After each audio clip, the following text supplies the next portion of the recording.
It's a shocking crime. It's almost reminiscent of what happened to Shraddha Walkar back in Delhi in 2022. A 29-year-old woman identified as Mahalakshmi was found murdered and dismembered in her house in Bengaluru. The body was cut up and into 50 different pieces, and it was put inside a running refrigerator which was infested with maggots. There was foul smell which led to the discovery of the body by the neighbors and her estranged family. A crucial development, police have now also found a blue suitcase near the refrigerator. Now, this new evidence suggests that the assailant intended to move the body or transported the victim from another location. Bengaluru police have also formed 6 separate teams to apprehend the culprit. Police sources reveal that the prime suspect may be hiding near the Odisha-West Bengal border. Meanwhile, the National Commission for Women has taken cognizance and has directed the state police to expedite the arrest of all those involved.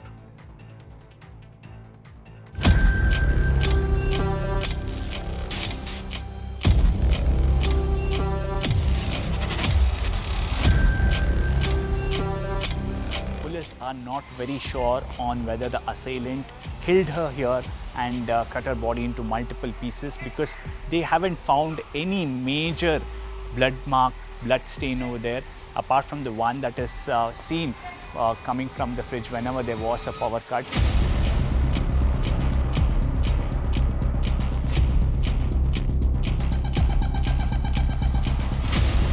Crime suspect has already been identified. We have to physically arrest him. Only then we will know further details. 1,500 heinous offence हुआ है कर्नाटक में. उसमें heinous murders से लेकर लगभग 1,500 कहाँ पे land आया? All right, Dhruv Jati is a spokesperson of the Congress Party and Surabhi Hodigere is spokesperson of the Karnataka BJP. Let me start with you, Dhruv, because a woman has been cut up into 50 pieces. Her body is stored in a refrigerator. It takes 2 weeks for the neighbors and the family to alert that something has gone wrong and that she's missing. And it's been, what, 3-4 days now since we know about this case and this case has come to light, and not one person has been arrested. Zaka, firstly, the Congress party condemns this gruesome murder that's taken place in our state. And Karnataka isn't known for such gruesome murders. People across the entire country, across the globe, come to Karnataka for the principles, morals, values that the state is based on. And today is a dark day for every single resident of Karnataka. Irrespective of which political party it is that is in power, it is the state's duty and responsibility to make sure that it protects its citizens, and Article 21 is fully enforced to its full capacity. Now, Zaka, coming to your question about the accused being nabbed, I will lay down the sequence of events that's happened. And to begin with, multiple teams, 6, as you said earlier, have been formed in order to fast track the entire investigation. And based on technical, along with forensic evidence and with victim and with witness accounts, the accused has been identified. So now, coming to the entire gruesome murder and what has taken place, it's quite shocking and it's sent waves across the entire state. So teams are tirelessly working. What does it all amount to? Teams may be tirelessly working, but the assailant is out at large and so are his accomplices. Of course, Zaka, and teams have been tirelessly working. Like I said earlier, multiple teams have been formed in order to make sure that the investigation is fast-tracked.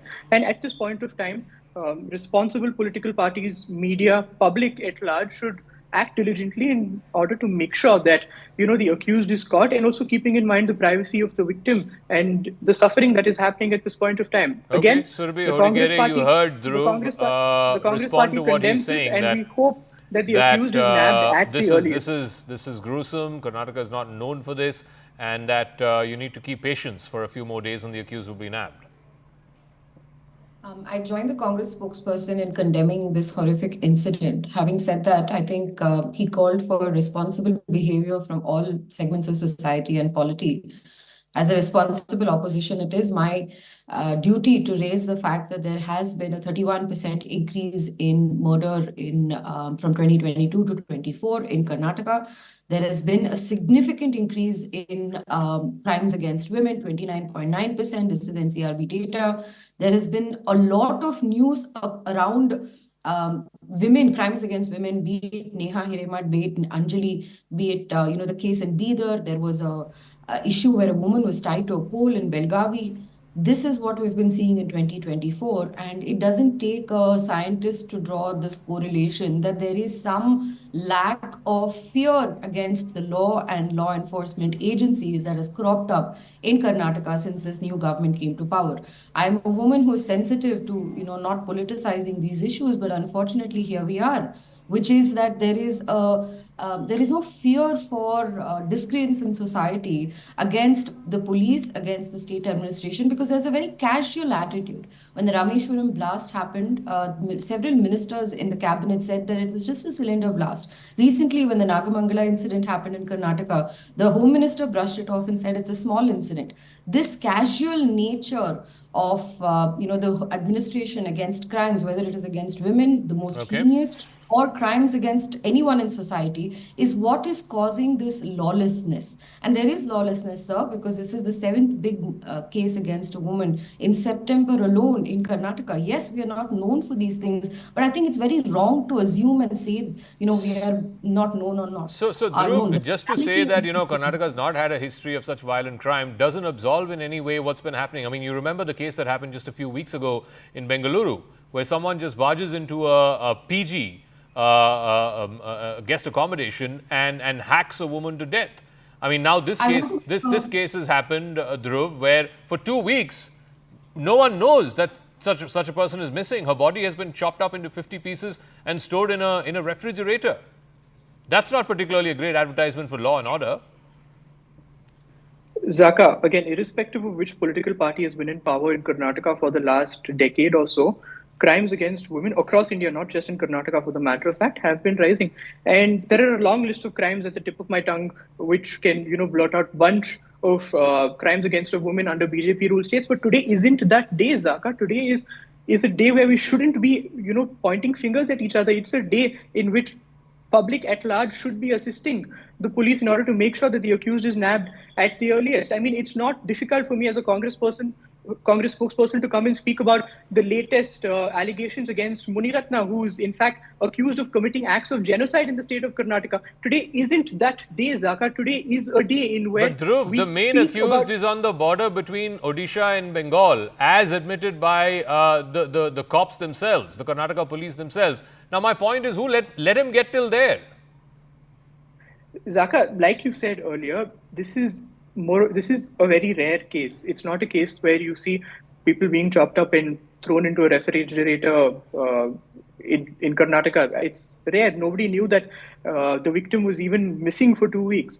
I mean, as soon as the police were aware about the entire situation, teams were formed, fast-tracked. The post-mortem was done immediately. We're awaiting reports as we speak.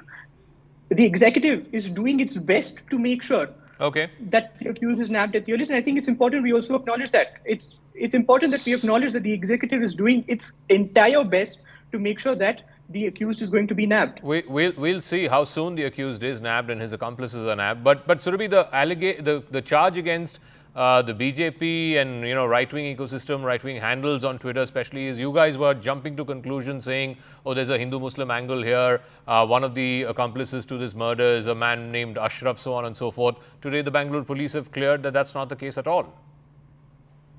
I don't want to speak for Twitter handles. I will speak for my party, which has been very clear on this issue, that this is it's not an isolated issue. This is an issue of failing law and order in the state. We have been saying this repeatedly as we see numbers in cybercrime increasing against women. We are saying this repeatedly when Neha Hiremat happened. Anjali case happened, there is some fearlessness against the law. When the case happened again in Hubli, in Anjali's situation, the family had gone to the police station and requested for an FIR to be filed. Now, this is something we see as a common trend across such cases, which is that filing of FIR, police responses, these are really bad. I want to speak a few words about Bengaluru in specific and why we think that the Congress party is not doing enough for preventive measures, and whether they have formed a team immediately after or not is not the benchmark that we are holding them to. The benchmark is, what are you doing knowing that there has been an increase in numbers? There has been no significant policy decision or reaction or action from the state government to ensure that Bengaluru's women are safe, given the number of crimes that have been happening. Okay. There have been no significant action against the different cases that have happened from the Belgavi incident, which happened, by the way, when the Legislative Assembly was sitting in session there. There have been no such, proactive measures All to right. take women along, confidence of women activists. None of this has happened from the government. Okay, Bengaluru is a let's growing see how center. this plays out May I in just complete Bengaluru. my We point? hope, for the sake of the victim's family, that whoever did this to her, this absolutely appalling, unspeakable crime, and the horror of it, that person and his accomplices are brought to justice as quickly as is possible. We leave it at that. Thank you very much to Surbhi Hodugere and Dhruv Jatti.